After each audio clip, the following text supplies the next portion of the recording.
Bismillahirrahmanirrahim. Assalamualaikum warahmatullahi wabarakatuh. Saya Renanda Aprilia, perwakilan dari kelompok 4 yang beranggotakan Indri Indrianingsih, Dava Adrian Sabrina, Nabila Alifa Sahdari Putri, yang akan mempresentasikan fungsi pergerakan atau aktuatif. Dalam presentasi kami akan membahas tentang pengertian pergerakan dan prinsip-prinsip pergerakan akan dijelaskan oleh saya sendiri. Untuk tujuan pergerakan akan dijelaskan oleh Nindi. Untuk teknik pergerakan akan dijelaskan oleh Dava. Dan kelima, langkah-langkah pergerakan yang efektif akan dijelaskan oleh Nabila.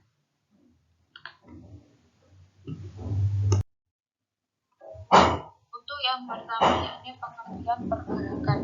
Secara sederhana, penggerakan dapat diartikan sebagai usaha untuk menggerakkan. Fungsi penggerakan arakan diibaratkan sebagai motor pada sebuah mesin. Jadi, fungsi penggerakan akan menggerakkan mesin-mesin agar bisa bekerja sesuai tugas masing-masing.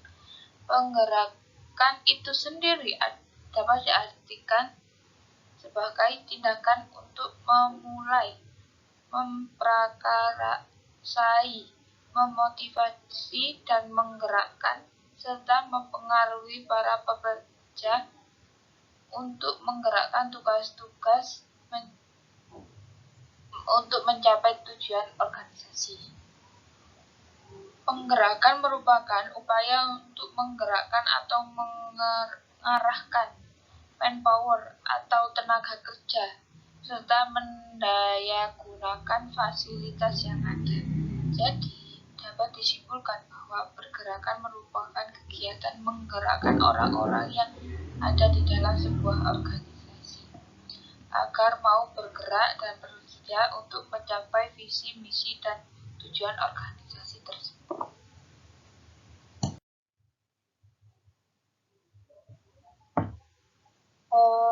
Berikutnya yakni prinsip-prinsip pergerakan.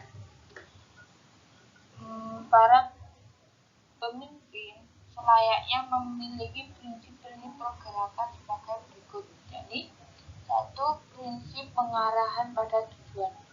Tujuan pokok dari pengarahan tampak pada prinsip yang menyatakan bahwa nantinya akan semakin besar sumbangan anggota terhadap usaha mencapai tujuan. Pengarahan tidak dapat berdiri sendiri. Artinya, dalam melaksanakan fungsi pengarahan perlu mendapatkan dukungan atau bantuan dari faktor-faktor lain, seperti perencanaan, struktur organisasi, tenaga kerja yang cukup, pengawasan yang efektif, dan kemampuan untuk meningkatkan pengetahuan serta kemampuan anggota. Yang kedua, prinsip kerja untuk dapat memenuhi kebutuhannya yang tidak mungkin sama dengan tujuan perusahaan. Mereka menghendaki demikian dengan harapan tidak dapat penyimpangan yang terlalu besar dan kebutuhan mereka dapat dijadikan sebagai pelengkap serta harmonis dengan kepentingan perusahaan. Semua ini dipengaruhi oleh motivasi masing-masing individu. Motivasi yang baik akan mendorong orang-orang untuk memenuhi kebutuhannya dengan cara yang wajar. Sedangkan kebutuhan akan terpenuhi apabila mereka dapat bekerja dengan baik. Dan pada saat itulah mereka menyumbangkan kemampuannya untuk mencapai tujuan organisasi tersebut.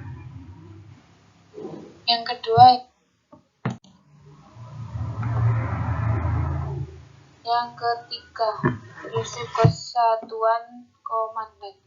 Prinsip kesatuan komandan ini sangat penting untuk menyatukan arah, tujuan, dan tanggung jawab para bawahan. Jika para bawahan hanya memiliki satu jalur di dalam laporan segala kegiatan dan hanya tujuan kepada satu pimpinan saja, maka pertentangan di dalam pemberian instruksi dapat dikurangi, serta semakin besar tanggung jawab mereka untuk memperoleh hasil maksimal.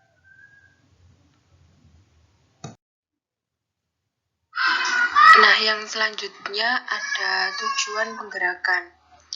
Penggerakan itu memiliki tujuan untuk mendorong dan menjuruskan pekerja agar mengerjakan tugas sesuai dengan tujuan organisasi yang telah ditetapkan. Merangsang anggota melaksanakan tugas-tugas dengan antusias dan kemauan yang baik.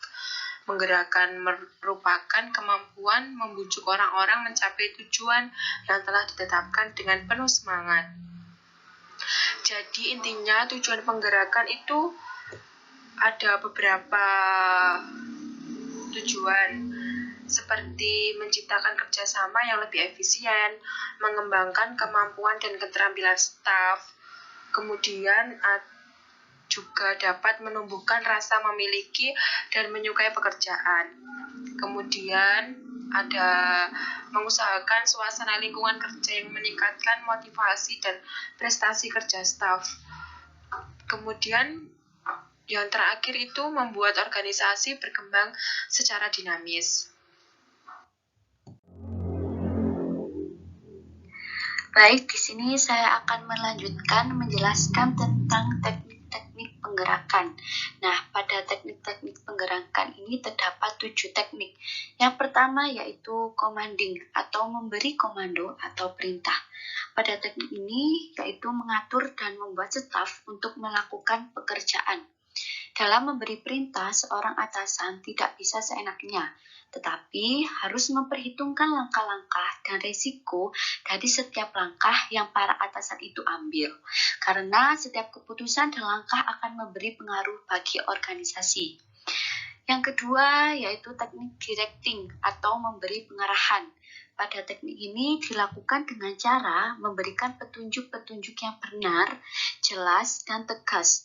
Segala saran-saran atau instruksi kepada staf dalam pelaksanaan tugas harus diberikan dengan jelas agar terlaksana dengan baik, terarah kepada tujuan yang telah ditetapkan.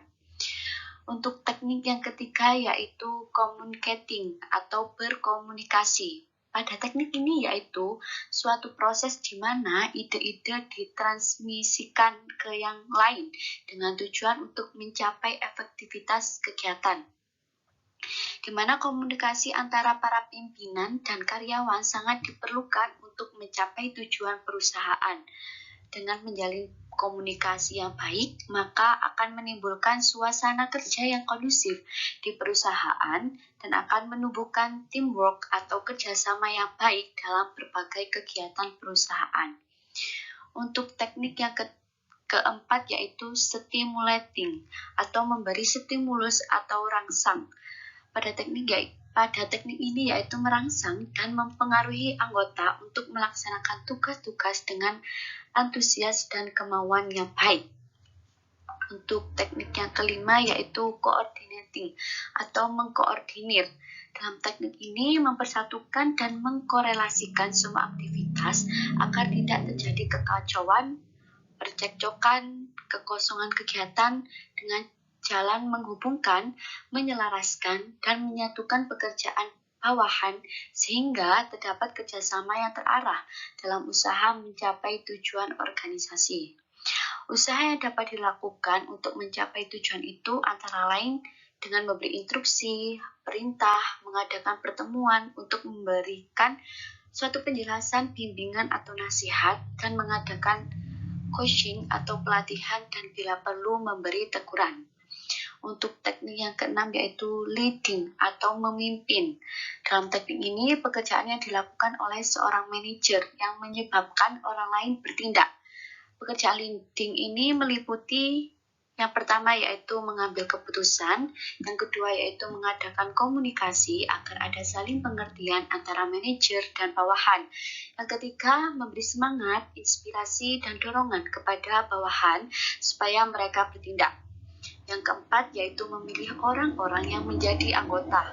Yang kelima yaitu memperbaiki pengetahuan dan sikap-sikap bawahan agar mereka terampil dalam usaha mencapai tujuan yang telah ditetapkan.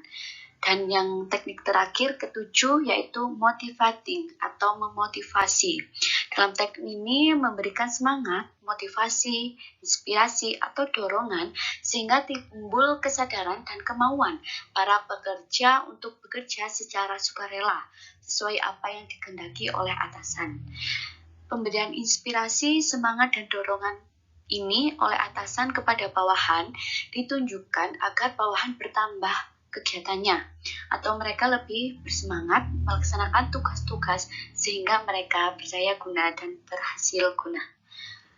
Sekian penjelasan dari saya, akan dilanjutkan oleh teman saya. Selanjutnya, langkah-langkah penggerakan yang efektif. Pertama, memberikan penjelasan kepada setiap orang yang ada dalam organisasi, yaitu penjelasan mengenai tujuan yang harus dicapai. Kedua, setiap orang harus menyadari, memahami, serta menerima dengan baik tujuan tersebut. Yang ketiga, menjelaskan mengenai filsafat dari organisasi.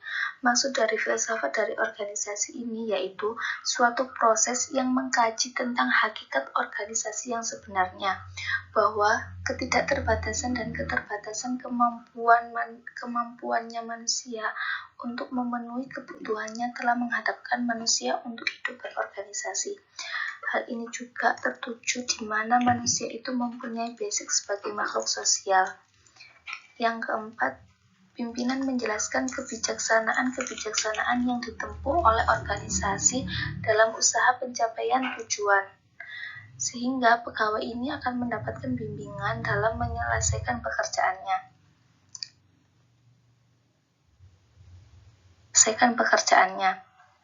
Yang kelima, setiap orang harus mengerti struktur organisasi. Dengan mengerti atau memahami struktur organisasi yang ada, maka pegawai dapat melaksanakan pekerjaannya sesuai dengan tugas dan fungsinya di dalam organisasi tersebut. Yang keenam, setiap orang harus menjalankan peranan apa yang diharapkan oleh pimpinan organisasi dengan baik, sehingga nantinya peranan dan fungsi setiap orang itu harus jelas.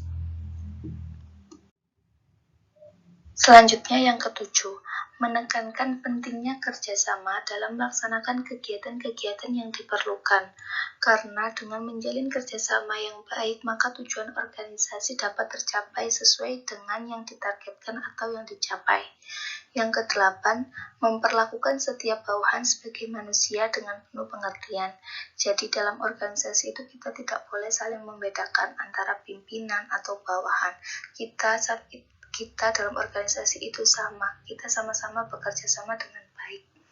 Yang kesembilan, memberikan penghargaan serta pujian kepada pegawai yang bagus atau cakap dan teguran serta bimbingan kepada orang-orang yang kurang mampu dalam bekerja. Yang kesepuluh, meyakinkan setiap orang bahwa dengan bekerja secara baik dalam organisasi, maka tujuan pribadi orang-orang tersebut itu akan tercapai semaksimal mungkin. Sekian dari kelompok kami, apabila ada kurang atau lebihnya kami mohon maaf yang sebesar-besarnya. Wassalamualaikum warahmatullahi wabarakatuh.